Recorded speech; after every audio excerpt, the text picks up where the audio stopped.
ایک بہت بڑا پیغام ہے رسول پاک صلی اللہ علیہ وسلم کا ہم سب کے لیے، اور اس پیغام پر آج ہم نے کتنا عمل کیا ہے؟ آپ نے ارشاد فرمایا علموا اولادکم حب نبیکم، اپنی اولادوں کو اپنے نبی کی محبت سکھاؤ۔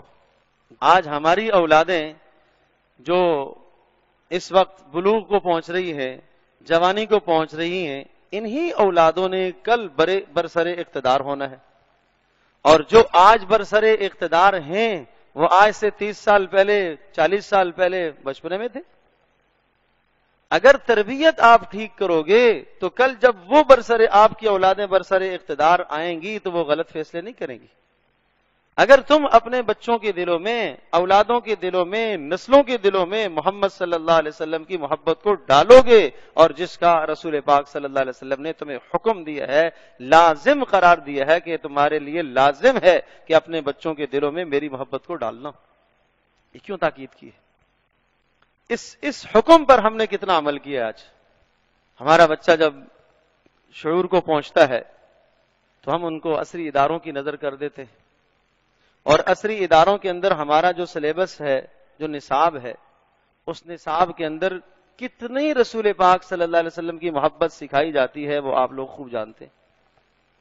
کیا وہاں اس کے سوا کچھ اور ہے؟ رسول پاک صلی اللہ علیہ وسلم کا نام یہ تھا جی، والد کا نام جی عبداللہ تھا، والدہ کا نام جی آمنہ تھا، کہاں پیدا ہوئے جی مکہ میں، کہاں ہجرت کر کے کی جی یثرب یعنی مدینہ منورہ میں۔ بس یہ 2 4 6 باتوں کے علاوہ ہمارے بچے کچھ نہیں جانتے۔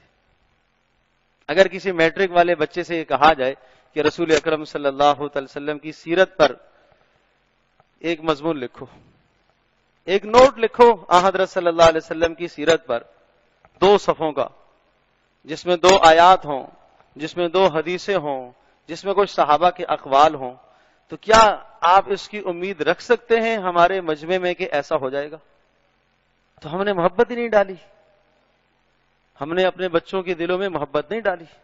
پھر وہ بچہ جب اس عصری ادارے سے پڑھ کر ہمارے گھر میں آتا ہے، اور پھر تھوڑا سا ہم اس کو آرام کرا کر پھر دوبارہ سے اس کے ہاتھ میں کتابیں دے کے پھر ٹیوشن بھیج دیتے، پھر شام کو وہ تھکا ہارا آتا ہے، وہ سونے کی تیاری۔ کبھی سوتے وقت ہم نے سمجھایا ہو بیٹا سوتے وقت ہمارے پیارے نبی حضرت محمد صلی اللہ علیہ وسلم باوضو ہو کے سویا کرتے تھے؟ کبھی ہم نے بچے کو یہ تلقین کی ہو کہ رسول پاک صلی اللہ تعالی علیہ وسلم رات کو ایسے ایسے سوتے تھے؟ کبھی کھانے سے پہلے ہم نے اپنے بچے کو یہ تلقین کی ہو کہ ہمارے نبی حضرت محمد صلی اللہ علیہ وسلم ایسے کھانا کھایا کرتے تھے، آپ ایسے بیٹھا کرتے تھے، آپ ایسے بیدار ہوا کرتے تھے، آپ کا اس وقت کا یہ عمل تھا، آپ کا اس وقت کا یہ عمل تھا، آپ کا اس وقت کا یہ عمل تھا؟ کبھی ہم نے بچوں کو یہ تلقین کی ہو؟ جو بچہ روزانہ اس مقدس ہستی حضرت محمد صلی اللہ تعالی علیہ وسلم کا نام نامی 100 مرتبہ سنتا ہے ماں سے، باپ سے، تو یقیناً اس کے دل میں محبت پیدا ہوگی۔ وہ کہے گا کہ مجھے اس ہستی کی طرح بننا ہے، مجھے اس ہستی کی طرح زندگی گزارنی ہے۔ اس کو ماحول ہی ہم نے نہیں دیا، اس کو ہم سمجھا ہی نہ پائے، اور سمجھا کیوں نہ پائے معاف کیجیے گا، اس لیے کہ ہمیں خود سمجھ میں نہیں آئی، اس لیے کہ ہم خود نبی پاک صلی اللہ علیہ وسلم کی سیرت سے نہ واقف اور نہ بلد ہیں، ہمیں خود نہیں پتا تو ہم دوسروں کو کیا سمجھائیں گے؟ انسان کے اندر جو درد ہوتا ہے نا، وہی درد دوسروں میں آدمی منتقل کرتا ہے۔ اگر رسول پاک صلی اللہ علیہ وسلم کی محبت کا درد اور یہ آگ سینے میں بھڑک رہی ہو تو پھر یہ آگ بچوں میں منتقل ہوگی، یہ محبت پھر منتقل ہوگی۔ پھر آپ کے ایک ایک عمل میں نبی پاک صلی اللہ علیہ وسلم کا نام آئے گا، سنت کی کو رواج دو گے تو پھر ان بچوں کے دلوں میں رسول پاک صلی اللہ علیہ وسلم کی محبت پیدا ہوگی، اور جب یہ محبت پیدا ہوگی تو کل جب یہی بچے برسر اقتدار آئیں گے اور اقتدار کی کرسی پر جب بیٹھیں گے تو پھر غلط فیصلے کبھی نہیں ہوں گے۔ تو کمزوری یہاں سے ہے، اس کمزوری کو ہم دور کریں۔